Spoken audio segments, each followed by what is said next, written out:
That's why the flood was so deep, so high above all the mountains, thousands of feet above all the mountains, because of the giants.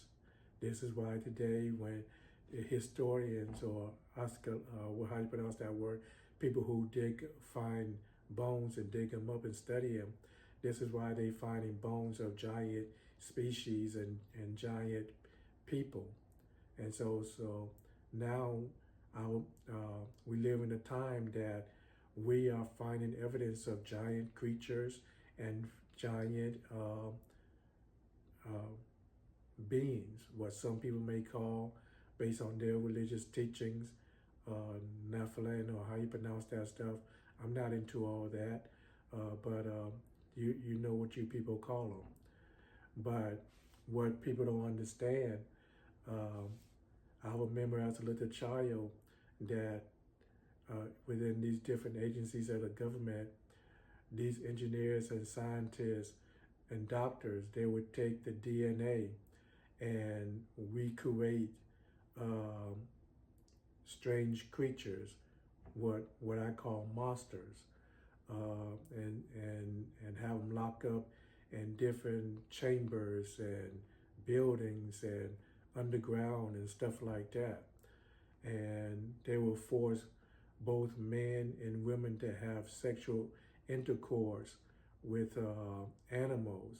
Then they would tamper with with both the man's sperm and the female with the woman's egg to create uh, creatures, strange creatures, to have them locked up and study them and train them. And so they did that. Even with even with animals, they did the same thing.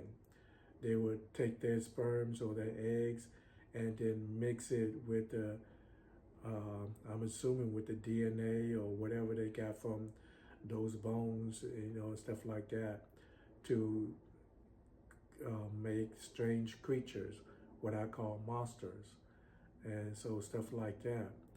Those you people who's my age, 62 years old, probably 40 years old, in your 40s or 50.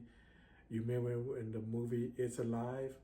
It's Alive is based on a true story that took place in the Midwest. The reason I remember that movie so well is because we did a research on creatures like that human female would have uh, strange creature infants going around with sharp claws like we have our fingers, but they would have sharp claws and sharp teeth and fangs and stuff like that.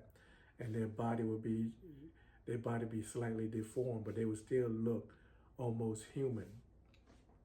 But they would be highly intelligent and extremely strong with almost supernatural physical strength, even even as they were little infants and babies. So I remember all that. These are some of the things I speak about in my first book.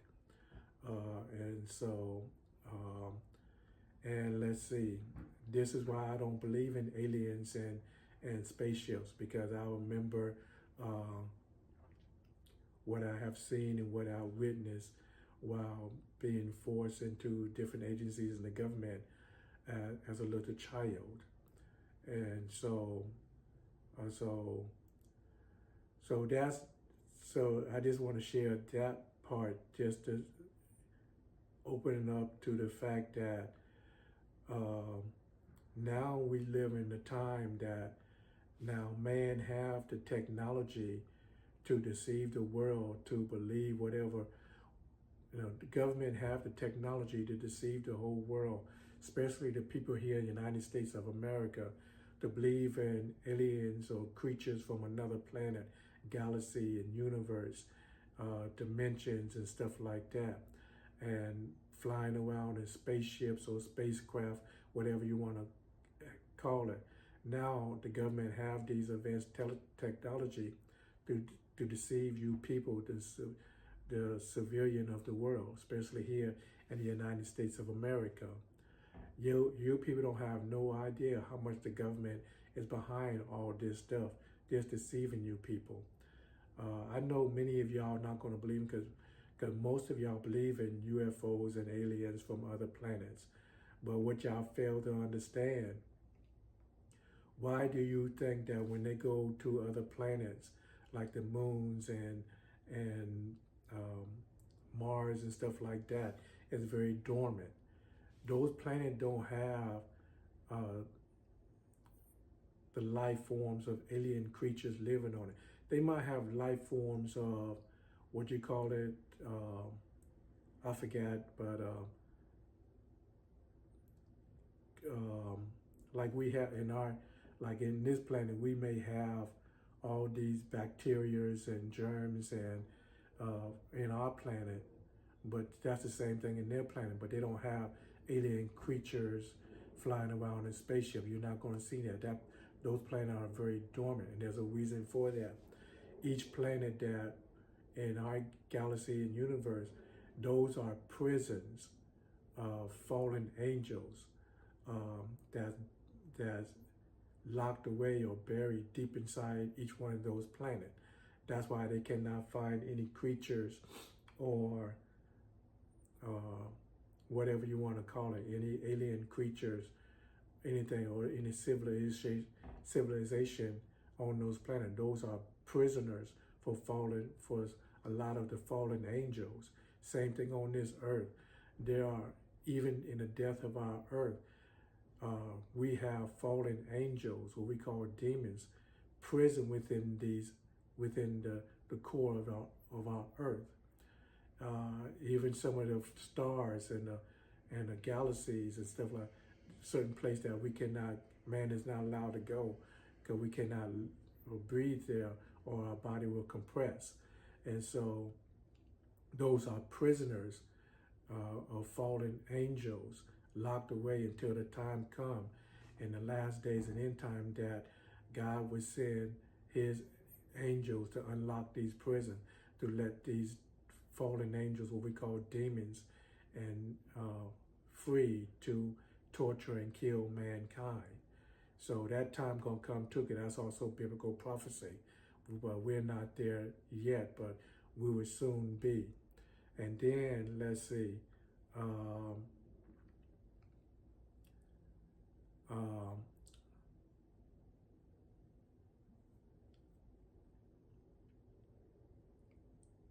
We are living a time we are living a prophetic time of 2 Thessalonians chapter 2, that the world is being deceived as the whole world, especially here in America, which is known as the beast. I forgot which beast, the first beast or the second beast, are getting ready to enforce the mark of the beast, which is the Sunday law, to bring in the first, bring in the first beast, if I'm not mistaken, which is the Antichrist, who is the Pope. We are living that time that the Pope as the Pope gonna be set back in power to rule the whole world, to enforce Sunday worship, which is known as the mark of the beast. This is why all this stuff is happening now, to deceive the world and to keep the whole world, especially people here in the United States, under control with fear and intimidation of what's of their wildest imaginations or dreams or nightmares. So this is what Thessalonians is talking about. So we in this prophecy now. This is why we are hearing so more about alien spaceships is crashing in different parts of the country of the United States or different other countries throughout the whole world. We are hearing about creatures in different parts of the country of the United States in the deep woods or in the deserts or maybe in the canyon. So we're hearing about all these strange, we are hearing more and more about all these different strange creatures. And we are hearing more and more about all these flying spaceships or flying spacecraft crashing, and so, and as I understand it, based upon my experience, used to working for different agencies of the government, I clearly understand the deception that the government is doing with you people. That's why I do not believe in all this alien BS and all this spaceship foolishness, because it's all based upon lies and deception, a great on lies and falsehood, lies and falsehoods of a great deception of demonic forces who work for Lucifer, who we call Satan, the devil, the morning star.